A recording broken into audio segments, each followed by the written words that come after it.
સમાચાર કરોડો ભક્તોની આસ્થાનું કેન્દ્ર ગણાતા તિરુપતિ તિરુમાલા મંદિર મુદ્દે મોટા સમાચાર સામે આવ્યા છે। જગન મોહન સરકાર વખતે તિરુપતિ મંદિરમાં જે લાડુ બનાવવામાં આવતા હતા તેમાં માછલીનું તેલ, ગાયનું માંસ અને ચરબીના અવશેષો મળી આવ્યા હોવાનો રિપોર્ટ સામે આવ્યો છે। જી હા, નેશનલ ડેરી ડેવલપમેન્ટ બોર્ડે લાડુમાં ચરબી અને બીફ મળેલું હોવાની પુષ્ટિ કરી છે। બોર્ડના રિપોર્ટ અનુસાર તિરુપતિ મંદિરના લાડવા બનાવવામાં માછલીનું તેલ, બીફ અને ચરબીનો ઉપયોગ થતો હતો। ચોંકાવનારી વાત એ છે કે પ્રસાદ તરીકે આ લાડુનું વિતરણ ભક્તોને જ થતું હતું, પરંતુ ભગવાનને પણ આ પ્રસાદ તરીકે આવા લાડવા ચઢાવવામાં આવતા હતા।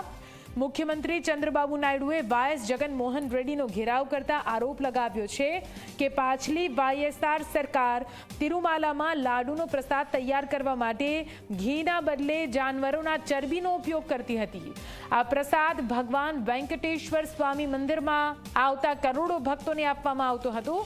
સીએમ નાયડુએ આરોપ લગાવતા કહ્યું કે તિરુમાલાના લાડુ બેકાર સામગ્રીમાંથી બનાવવામાં આવતા હતા।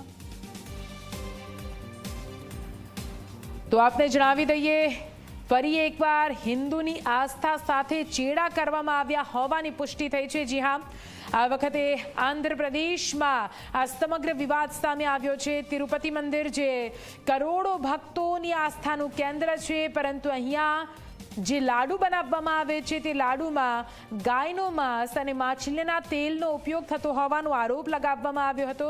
જો કે આ આરોપને લઈને હવે પુષ્ટિ પણ થઈ ચૂકી છે। જે report national dairy development board દ્વારા આપવામાં આવ્યો તે રિપોર્ટમાં ખુલાસો થયો છે।